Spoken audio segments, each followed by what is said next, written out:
అందరికీ నమస్తే. Welcome to focus now. నేను మీ జర్నలిస్ట్ నవే. మొన్నటి నుండి కూడా టీచర్ రాజీనామా చేసిన అంశం ఫేస్బుక్ లో వైరల్ అయింది. దీని గురించి మీ అందరూ కూడా చూసే ఉంటారు.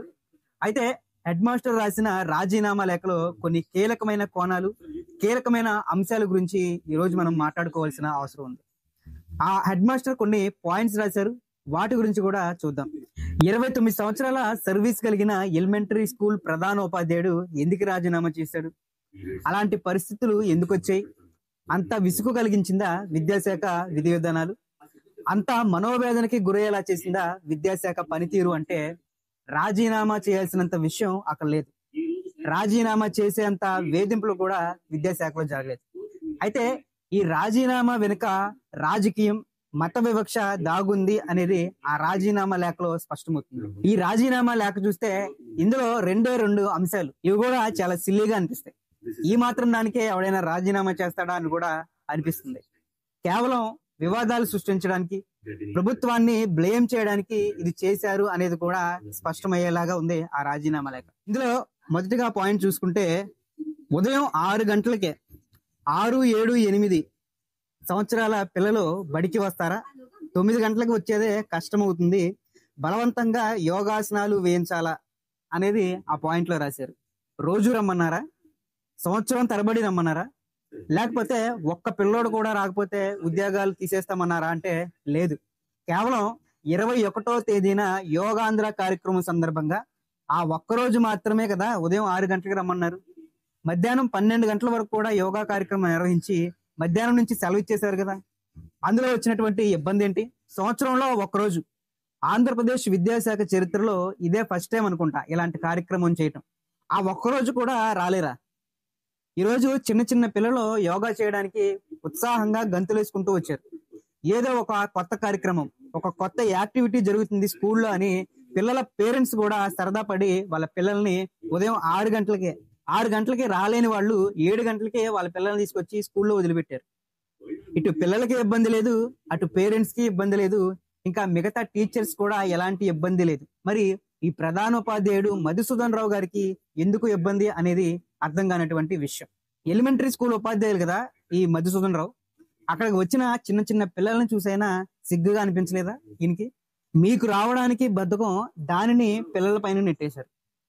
యోగా చేయండి, మీ ఆరోగ్యాన్ని కాపాడుకోండి, ఒత్తిడి నుంచి రిలీఫ్ అవ్వండి, పిల్లలకి నేర్పించండి అని మీ మంచి కోసం చెప్తే ఇంత కోపం వస్తే, మరి గతంలో జగన్ హయాంలో బాత్రూములు కడగమన్నప్పుడు కోపం రాలేదే? ఆ బాత్రూములు ఫోటోలు తీసి అప్లోడ్ చేయమన్నప్పుడు కోపం రాలేదే? వైన్ షాపుల దగ్గర, బ్రాందీ షాపుల దగ్గర కాపలా ఉండండి అన్నప్పుడు కోపం రాలేదే?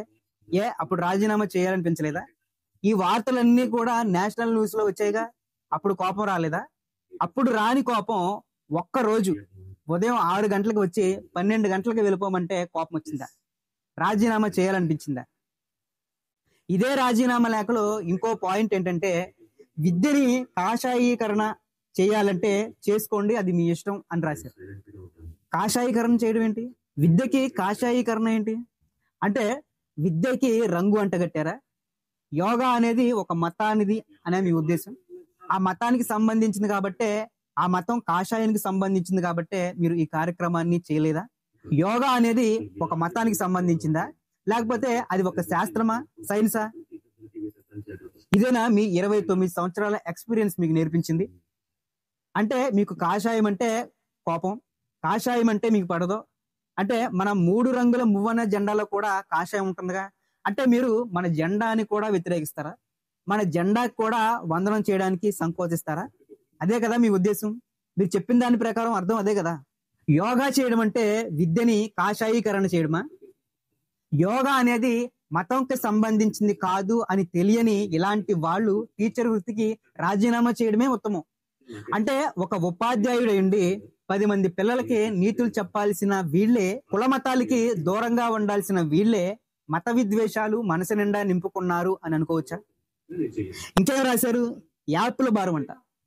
అసలు మొట్టమొదట టీచర్స్ కి యాప్లు అనేది ప్రవేశపెట్టింది ఎవరు? యాప్ల పేరుతో టీచర్స్ ని వేధించింది ఎవరు? జగన్మోహన్ రెడ్డి కాదా?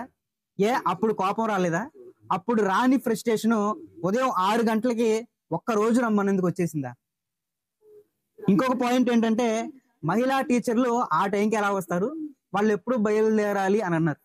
వాస్తవం మాట్లాడుకోవాలంటే ఈ రోజు యోగా డేకి ఉదయం 6 గంటలకి మహిళా టీచర్లే ఉత్సాహంతో స్కూల్కి వచ్చారు.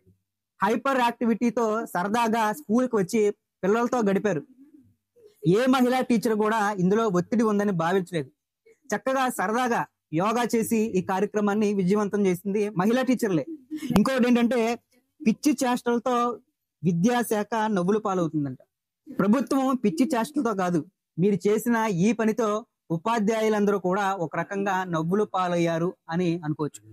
చిన్న విషయం, ఒక్కరోజు భాగ్యానికి ఇంత ఫ్రస్ట్రేషన్ ఎందుకు? అంటే ఇన్ని సంవత్సరాలు కూడా ఇదే ఫ్రస్ట్రేషన్ తో పిల్లలకి పాఠాలు చెప్పారా? పిల్లల్ని ఇదే ఫ్రస్ట్రేషన్ తో ఇబ్బంది పెట్టారా? పిల్లలకి చెప్పాల్సిన టీచరే ఇలా చేస్తే ఇక ఆ పిల్లల పరిస్థితి ఏంటి? యోగా అంటే ఏంటి? హెల్త్ యాక్టివిటీనే కదా. అది చేయడానికి వచ్చినటువంటి ఇబ్బంది ఏంటి? నిజంగా ఈయన రాజీనామా చేస్తే ప్రభుత్వానికి గాని, పాఠశాలకు గాని, ఆ పాఠశాల విద్యార్థులకు గాని వచ్చినటువంటి నష్టం ఏమీ లేదు. ఈయన రాజీనామా చేస్తే ఆ ప్లేస్ లో ఇంకో హెడ్ మాస్టర్ వస్తారు. ఒక రకంగా చెప్పాలంటే ఇలాంటి వ్యక్తిత్వం ఉన్న వాళ్ళు టీచర్ వృత్తికి అనర్హులని సోషల్ మీడియాలో నెటిజన్స్ వాళ్ళ కామెంట్లతో తిట్టిపోస్తున్నారు. ఇలాంటి వ్యక్తిత్వం ఉన్న వాళ్ళు ఎలిమెంటరీ స్కూల్ పిల్లల మధ్య ఉండటం అనేది కూడా మంచి కాని విషయం. ఇక చూడాలి ఈ మధుసూదన్ రావు రాజీనామాపై ప్రభుత్వం ఎలా స్పందిస్తుంది, దీని మీద ఎలాంటి పరిణామాలు జరగబోతాయి అనేది మనం చూడాలి. ఇక ఈ అంశంపై మీ అభిప్రాయం ఏంటి?